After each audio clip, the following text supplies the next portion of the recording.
You're listening to Red Pill 78. I am the corruption detector, and this is your Red Pill News. Well, guys, we've got several interesting stories for you today.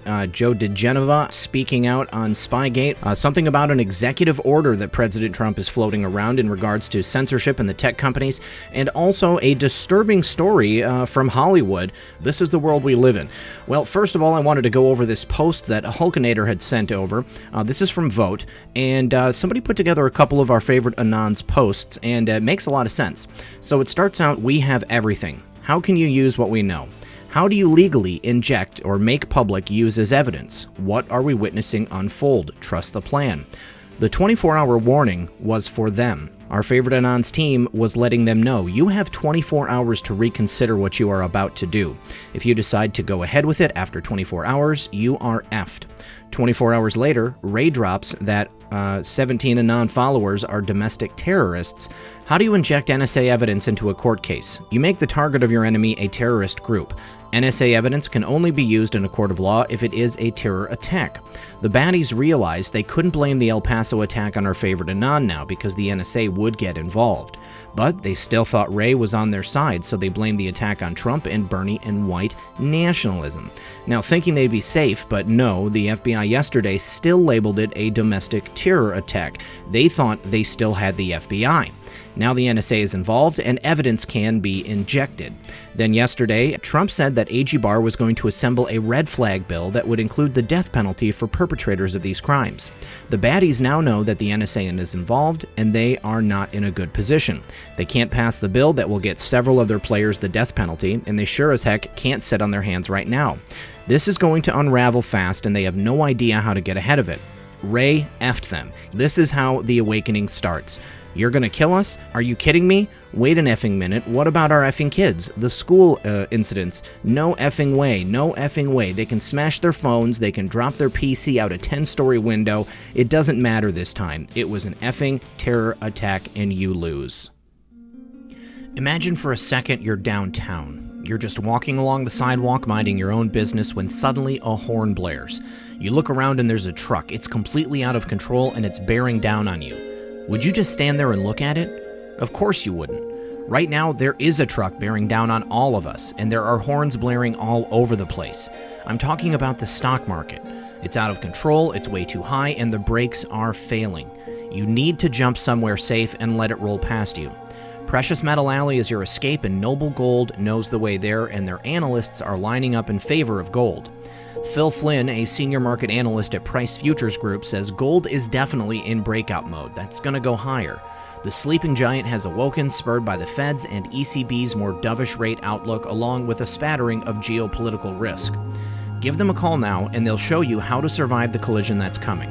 Call 877-646-5347 or go to noblegoldinvestments.com.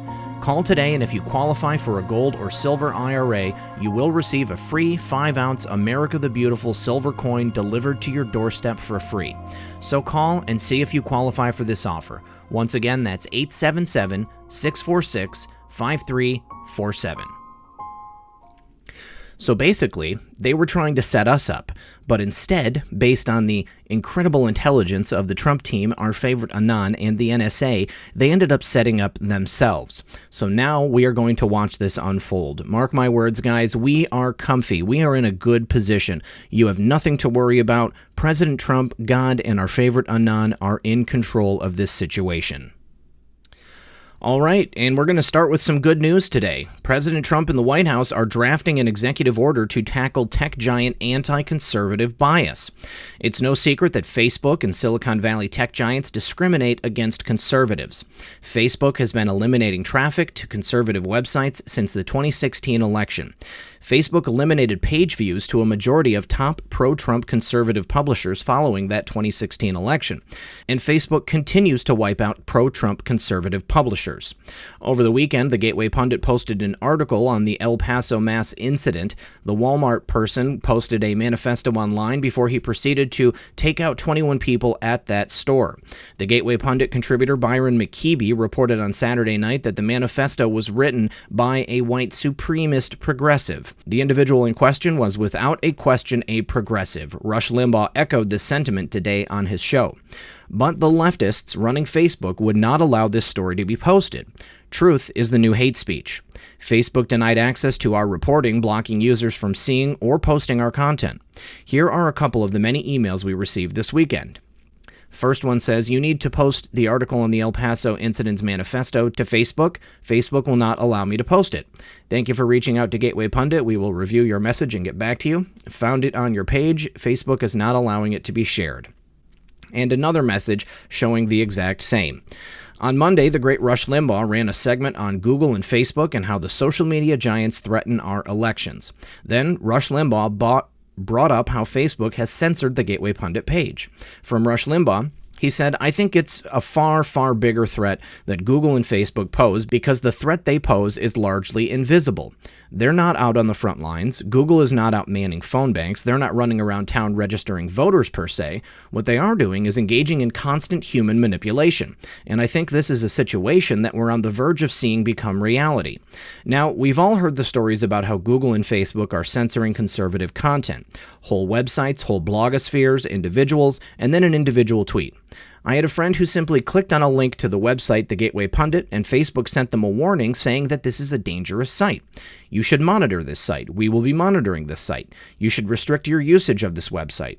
Gateway Pundit. It's a conservative blog and website that is no threat to Google or anybody.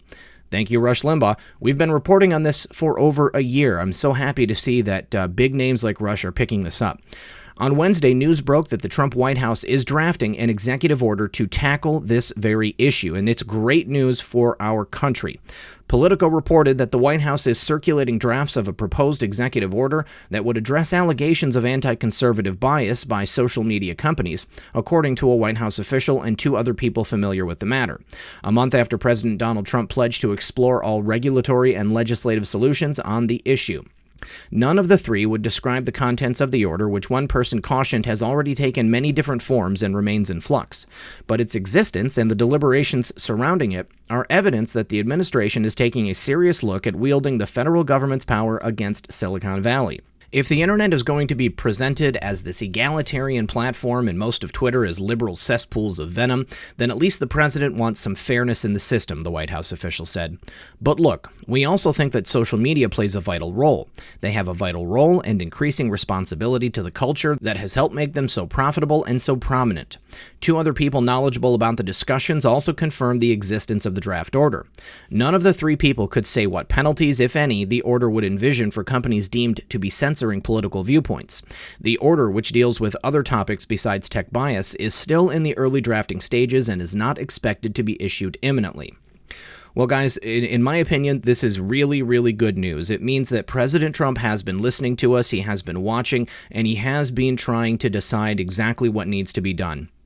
Now, generally, I am a small government type of guy, but in a situation such as this, where social media companies have such incredible power, it is very necessary for the president in this position to tell these tech companies that they must allow speech to be equal. They cannot decide what it is that they want to publish and what they don't want to publish unless they want to be considered a publisher. So perhaps it is time to change the rules and ensure that the level playing field is actually level, and this will be an egalitarian place for all of us to come and voice our opinions. And it's really too bad if you don't like what someone is saying, then you can block them, you can move on, you don't have to listen to them. But for those of us out there who want to talk to each other and want to have a fair exchange of ideas, this is what we need to do. Well, earlier this week, we got the news that Peter Strzok is firing the FBI and the DOJ, and it looks like breaking news, Andrew McCabe is also doing the same. Former FBI Deputy Director Andrew McCabe is also now suing the FBI and the DOJ over his firing. McCabe's counsel is asking a court to find his termination was a legal nullity and to let him basically retire as he had planned. It was Trump's unconstitutional plan and scheme to discredit and remove DOJ and FBI employees who were deemed to be his partisan opponents because they were not politically loyal to him, the complaint alleges. Then Attorney General Jeff Sessions fired Andrew McCabe in March of 2018, just hours before his 50th birthday when his full pension would have kicked in. In April of 2018, the DOJ's Inspector General eviscerated the FBI official in a report.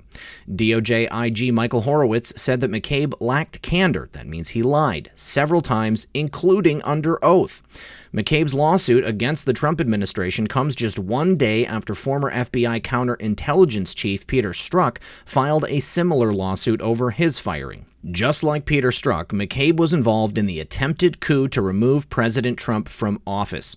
According to text messages exchanged between Strzok and his paramour, FBI lawyer Lisa Page, the two discussed an insurance policy in McCabe's office should Trump win the 2016 election. Now, of course, we all remember that insurance policy, and we know that McCabe and Strzok and Page, they were all part of this illegal attempted coup to remove a duly elected president from his office. I do not think that Andrew McCabe or Peter Strzok are going to get very far with their lawsuits, but of course it's nothing that I didn't expect. These people think they are untouchable. These people might actually think that what they did was not wrong. However, when it comes down to it, it was a coup, and they attempted to oust President Trump. These people do not deserve their retirements, they do not deserve to be reinstated, and I cannot wait to see them get their day in court. All right, now from Joe diGenova, he says that the Durham investigation is going to be a very bad time for a lot of former Obama people who broke the law. Victoria Tenzing and Joe diGenova joined Lou Dobbs to discuss the report that the FBI referred 14 employees to OPR for leaking classified information. Joe diGenova told Lou that several people will be held accountable even though FBI Director Christopher Wray was asleep at the wheel. Lou Dobbs then asked diGenova why the Durham investigation is taking such a long time. I figured you guys would want to hear this. Joe diGenova responded, "Actually, Lou, it's not. Here's what's going on. Durham has been asked to perform a miracle after 3 years of incompetence with Sessions and Rod Rosenstein and then Mueller. And now Durham is being asked to mop it up. He's moving with incredible speed. He's conducted over 50 interviews with key personnel, and I'm going to tell you tonight that James Comey and a lot of other people are going to be very sad in September. It's going to be a wonderful time for the country and accountability, and a very bad time for a lot of former Obama people who broke the law." All right, guys, like I have always said, this is an insurmountable task, an incredible amount of crap that needs to be mopped up. We have had several years where things just did not look like they were going the way that we wanted them to, and that's, part of it has been the optics of it. It's not just for us. This whole investigation, the way the investigation was put together, the way that it was carried out, it was meant to make the deep state feel safe. They needed to think that they were going to continue to get away with the crimes that they have gotten away with for decades and decades. And now that everything is in the hands of John Durham, we've also got Huber, don't forget, Bill Barr is there at the Justice Department. These people are going to get their comeuppance. We will see people become incarcerated. We will see people prosecuted. We will see many, many individuals who were the heartbeat of the last former failed presidential administration be brought to justice here in our court system. And let me tell you, friends, this is going to be a very, very different system than we've seen in the past. All this time, President Trump has been having judges installed, judges confirmed. The Senate now is the one in control of Congress. This is the whole reason that the Senate was the key. We needed to be able to confirm these high-level positions. The judiciary is the last part of the swamp that could be replaced before we would be able to start bringing these prosecutions to bear. So everybody, please keep in mind the enormity of this task. The corruption in this country is systemic and endemic. We must not lose faith. We must not lose heart. Please keep an open mind and realize that there is so much going on behind the scenes that we are not privy to. Joe diGenova, though, I think he really does have this finger on the heartbeat of what's going on at the Justice Department. Now, on the note of nothing happening, I'm sure that everyone is ready to see things pop off. But let's not forget that very recently we had the arrest of probably what is the keystone to this entire operation. We've known for years that the intelligence agencies used people like Jeffrey to entrap, to blackmail, to compromise people that they needed to be controlling. Remember, this just happened, and this happened under no other administration other than President Donald Trump and his Justice Department being run by none other than Attorney General William Barr. I just want everyone to keep that in mind. Don't lose focus. This is happening, and as long as this case continues to progress, it will continue to spread, and the swamp will be drained down. So let's go over this post that my friend and viewer, Purple One, sent over. And it says, what have we discovered so far? Number 1, Jeffrey flew a helicopter sharing a covert U.S. military plane's tail number used by DynCorp. That is big. Number 2, A, DynCorp has a history of child trafficking in many countries. 2B, DynCorp is owned by Steve Feinberg. He is on the current U.S. Intelligence Board and is also composed of many elite politicians. Number 3A, Jeffrey bought his Zorro Ranch from the former New Mexico governor, Bruce King. 3B, Zorro Ranch is registered under Jeffrey's shell company that is located in a mall in the Virgin Islands. 3C, during Jeffrey's 2008 arrest, someone in Zorro Ranch won the Powerball lottery and claimed it under a shell company. Number 4, the same mall where Jeffrey's shell company is located at also houses Congresswoman Stacey Plaskett's main office. 4B, Stacey Plaskett received donations from Jeffrey and just recently donated them back into charities due to his arrest. Number 5, Stacey Plaskett sits on the board of a Lutheran orphanage that receives donations from Jeffrey and has been visited by the Clintons. Number 6, Jeffrey owns his own internet service provider and has multiple FCC-registered microwave antenna arrays scattered around the island. Number 7, Jeffrey's pilot has a daughter in the U.S. military and is rumored to be in intelligence. I guess this is also number 7. Former FBI Director James Comey's daughter will be on the prosecution team in Jeffrey's upcoming criminal case. Number 8. Mossad agent Junkerman has flown on Jeffrey's jet. Number 9. Little St. James was built by Amman Hotel's owner, Vladislav Doronin, who dated Naomi Campbell, who also flew on Jeffrey's jet. Now, guys, this is just scratching the surface. There are so many more leads. The person who posted this ends by saying, remember to fight the shills and focus. The reason this information has come to the forefront has nothing to do with the mainstream media. It has everything to do with anons like all of you, people who are willing to research, people who are willing to put in the time and bring this information to the forefront. If anyone out there thinks that something is not happening, I implore you, take this information, use it to do additional digging, use it to help make things happen. Bring this information to the forefront with us and help us fight the cabal tooth and nail. This case is the keystone. This is how the deep state falls, because they never thought they would ever get caught. They always thought they would get away with it because they have their fingers in every single pie that you can see. They have control of so many people. Think about how many of these people no longer want to be controlled. How many of these people see the writing on the wall and who realize that because of the arrest of this one man, their safety hangs in the balance. Take a look, guys, and keep the information flowing.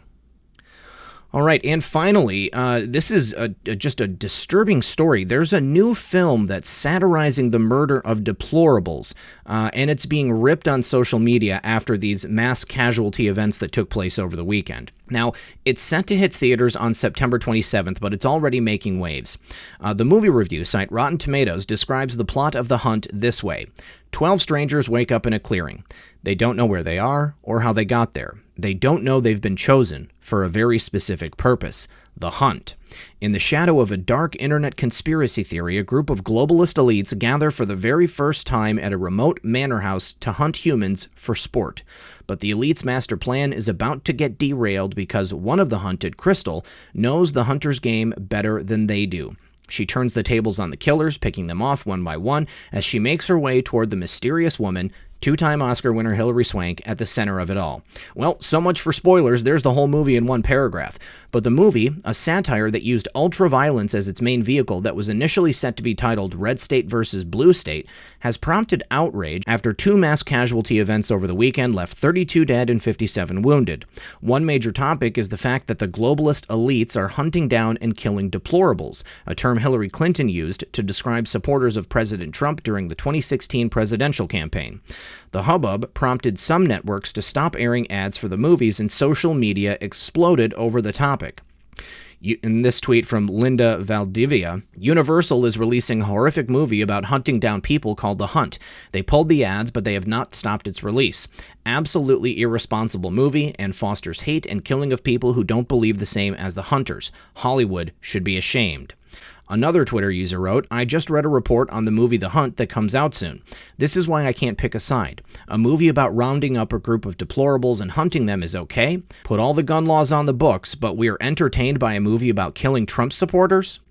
Someone else says, really, Universal Pictures? You greenlit a movie like this in the era of political violence and mass murder? I will no longer pay to watch your movies if you release this movie. And then other people joined in, saying the idea and trailer for The Hunt is disturbing. The fact it was done by the same people responsible for the Purge movies speaks how much Hollywood believes and desires our nation to devolve into civil war, chaos, and a place where only leftist elites survive. Oh, and then my friend Dylan, Educating Liberals, said, Universal is releasing a movie next month called The Hunt that depicts Trump supporters being hunted down like animals. This is beyond sick. But can you imagine the outrage if this movie was about hunting liberals instead? They would probably commit another mass casualty event. Commercials for an ultra-violent political satire called The Hunt were reportedly being pulled after the El Paso and Dayton incidents. The movie features elites stalking and killing deplorables, the term Hillary Clinton called supporters of Donald Trump during the 2016 presidential campaign.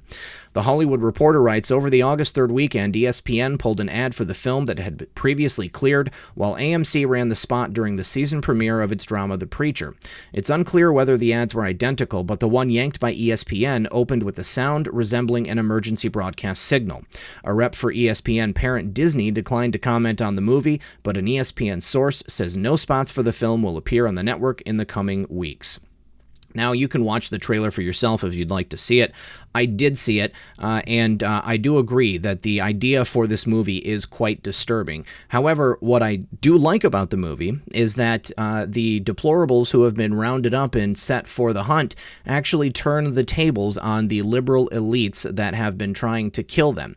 I have to admit, the idea for this movie, the fact that it would be greenlit given the current political climate, is extremely inappropriate on behalf of Universal, regardless of whatever the motivations of the writer were when they were writing it. I'm having difficulty determining, what the real thrust of the movie is. Is this written by liberals? Is this written by someone who just sees this happening and maybe wants to make commentary on political violence in America? I do agree the idea for it is rather disturbing. But I think that probably there's a lot of nuance that we're not getting because we haven't actually seen the movie. However, all I can gather from the trailer is that the deplorables do flip the script on the liberals, and apparently they win the game. Well, guys, I think that's all that I have for you today. I want to thank everyone for joining me. As always, this has been Red Pill 78. I am the Corruption Detector, and this is your Red Pilled News. Good luck, everyone, and God bless.